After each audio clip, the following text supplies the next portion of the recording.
오늘 읽은 저희 창세기 31장 말씀에서는 이제 야곱과 라반이 관계를 정리하는 내용이 나옵니다.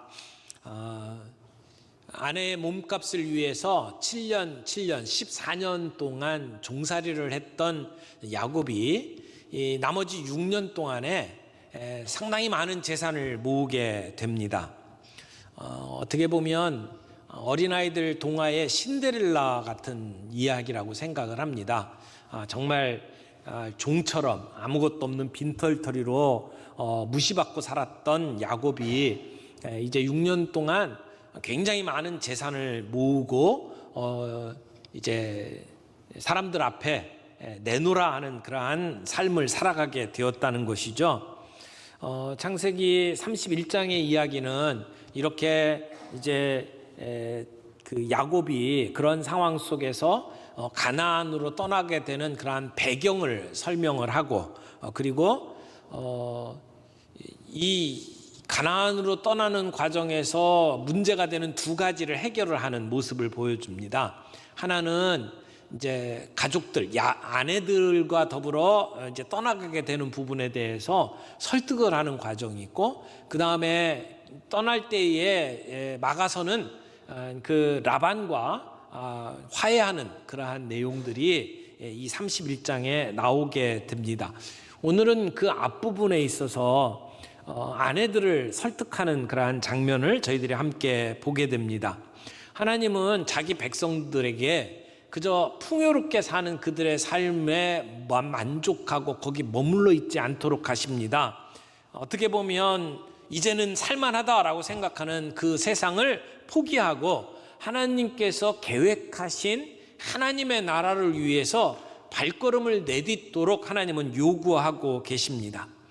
그래서 이 야곱이 이제 점점 부자가 되고 이제 살 만큼 되었잖아요.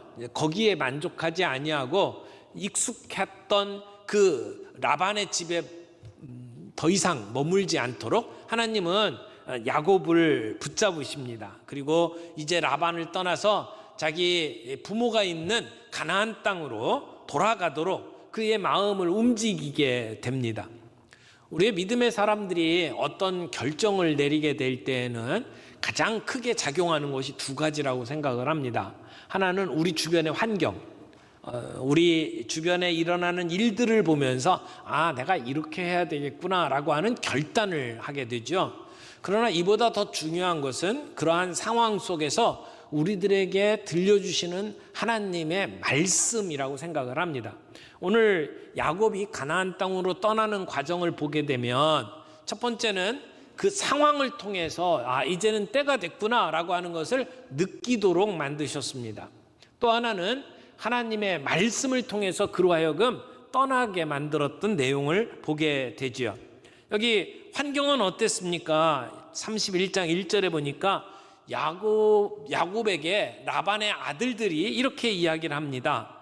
야곱이 우리 아버지의 소유를 다 빼앗고 우리 아버지의 소유로 말미암아 이 모든 재물을 모았다라고 이야기를 합니다. 여러분, 이 말이 맞을까요? 지금까지 라반이 재산을 축적할 수 있었던 것은 야곱이 있었기 때문이었습니다. 야곱이 오기 전과 야곱이 온 이후에 그 가정의 삶은 완전히 달라졌습니다. 야곱 때문에 부를 축적할 수 있었거든요. 그리고 지금은 그 라반이 가지고 있었던 재산 가운데 상당히 많은 부분이 이제는 야곱에게로 넘어왔습니다. 그런데 야곱의 사촌들이자 처남이라고 할 수 있는 이 라반의 아들들이 야곱을 향해서 질투하며 지금 비난의 화살을 쏟아붓기 시작을 하는 겁니다. 하나님의 손길 안에서 야곱이 번창했다라고 하는 얘기는 다른 말로 이야기하면 라반에게 있었던 재산이 야곱에게 넘어간 것을 이야기하잖아요. 그러니까 라반의 입장에서 기분이 좋을 리가 없어요. 그의 자녀들이 생각할 때는 내게 주어지는 유산들이 이제는 점점 줄어들고 있구나라고 생각을 할 수 있었습니다.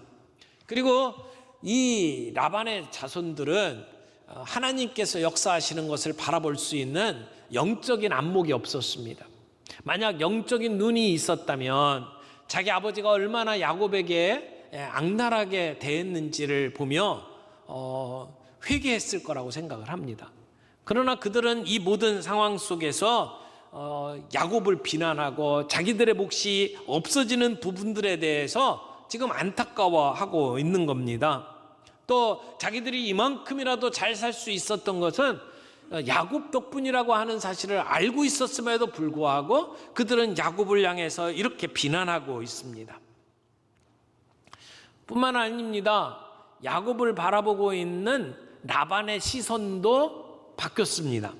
2절 말씀에 보니까 야곱이 라반의 안색을 본즉 자기에게 대하여 전과 같지 아니하더라. 전과 같지 아니했다라고 이야기를 합니다. 그 문구를 잘 풀어보면 이런 얘기예요. 라반의 얼굴이 더 이상 야곱과 함께하지 않았다라고 하는 얘기예요. 하나님이 야곱과 함께 하셨다라고 할 때는 하나님의 얼굴이 야곱과 함께 했다 이렇게 표현을 하거든요. 그런데 지금 라반은 야곱에게 그의 얼굴을 돌리지 않았다고 이야기를 합니다.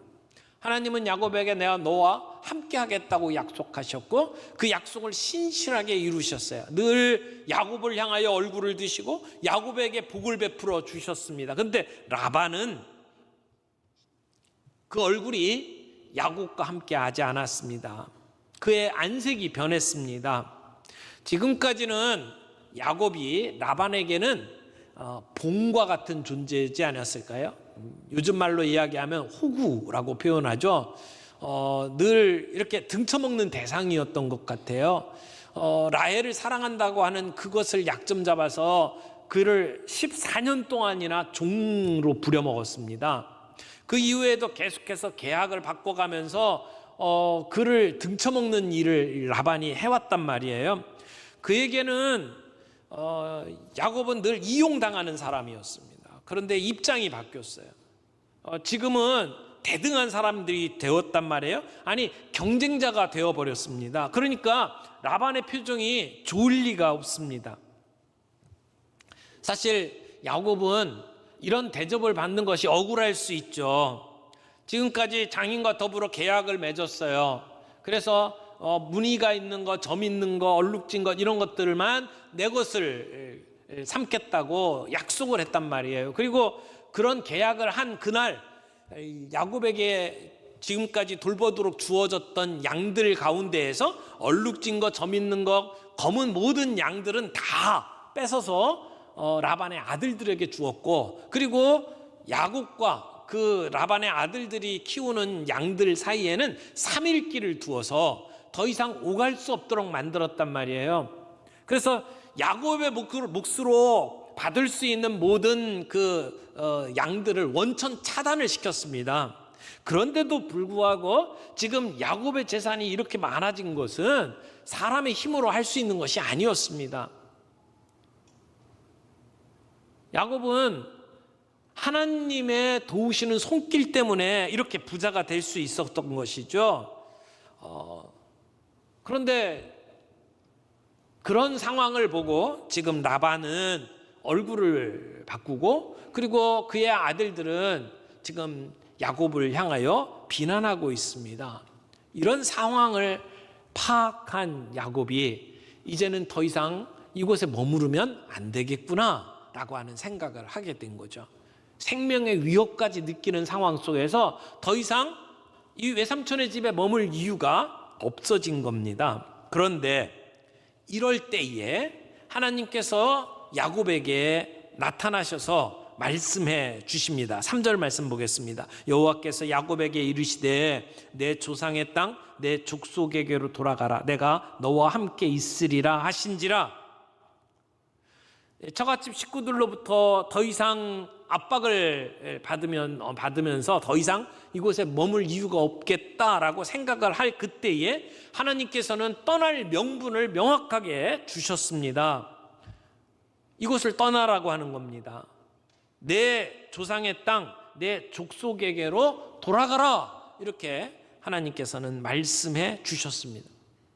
이 말씀은 20년 전에 가나안 땅을 떠나서 이곳 하란 땅으로 올 때에 하나님께서 야곱에게 주셨던 약속과 동일한 것입니다. 자, 이렇게 하나님께서 야곱을 축복하시고 야곱을 지키시고 보호하신 것이 오늘 야곱의 고백입니다. 하나님의 사람이 살아온 삶의 고백. 오늘도 우리가 이런 고백을 하면서 주님 앞에 설 수 있기를 바랍니다. 두 번째, 야곱이 하는 것은 하나님의 부르심에 대한 고백입니다. 야곱이 뭐라고 이야기합니까? 내가 꿈을 꾸었다. 내가 꿈에 눈을 들어보니, 이 구약에서 꿈이라고 하는 것은 하나님께서 나타나시는 하나님의 현현의 한 방법으로 이야기를 합니다. 야곱은 꿈을 통해서 자신이 양떼를 많이 얻는 것을 보았습니다. 이 이야기를 하는 이유가 뭡니까? 내가 지금 양떼를 얻을 수 있었던 것은 하나님이 하신 일이다 라고 하는 것을 고백하는 것이죠. 11절에 꿈에 하나님의 사자가 내게 말씀하시기를 야곱아 하기로 내가 대답하기를 여기 있나이다 하며, 야곱은 하나님께서 부를 때에 뭐라고 대답했어요? 내가 여기 있나이다 라고 대답을 했어요. 하나님의 말씀을 듣고 순종할 자세가 되어 있는 거죠.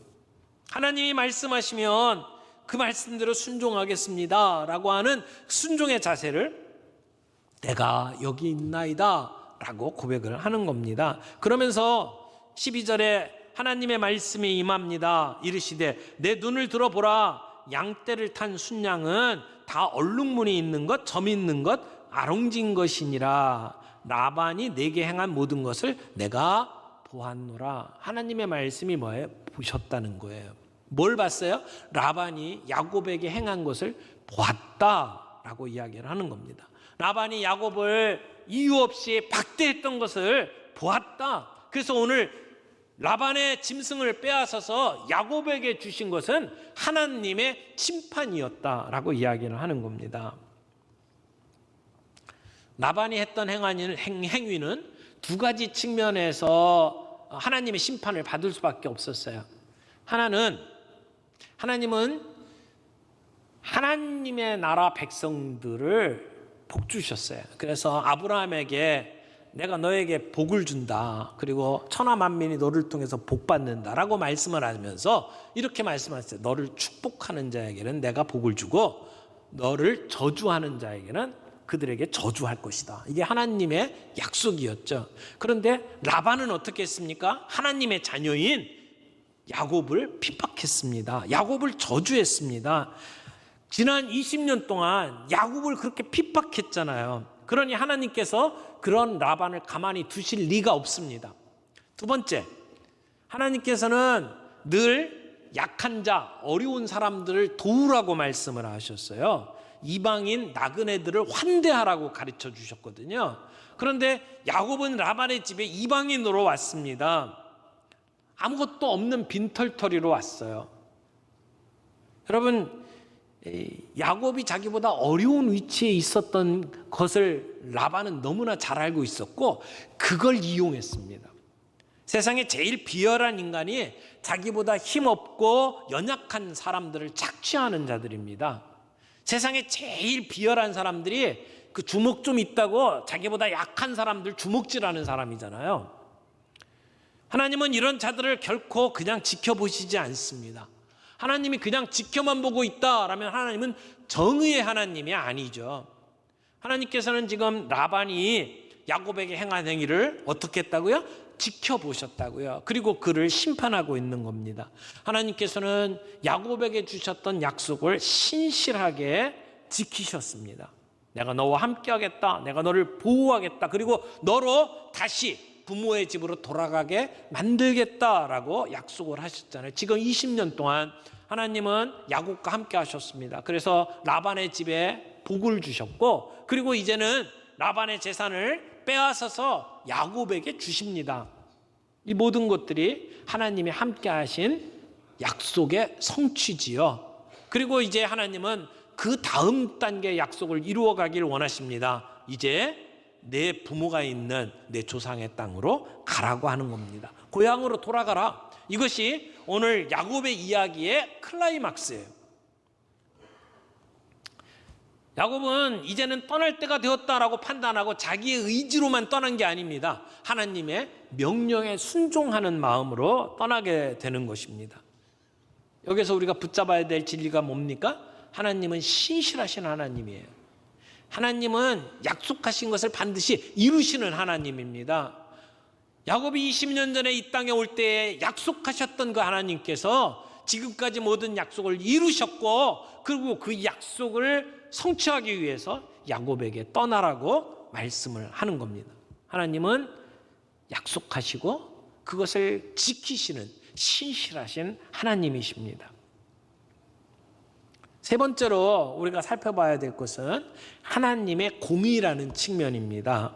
여기 14절부터 이제 지금까지 야곱이 했던 이야기를 다 듣고 난 다음에 그의 두 아내가 야곱에게 반응을 보입니다. 그들이 말하는 것이 무엇입니까? 14절부터 보면 라헬과 레아가 그에게 대답하여 이르되 우리가 우리 아버지 집에서 무슨 분깃이나 유산이 있으리요? 이건 앞으로 일어날 일들에 대한 고백이에요.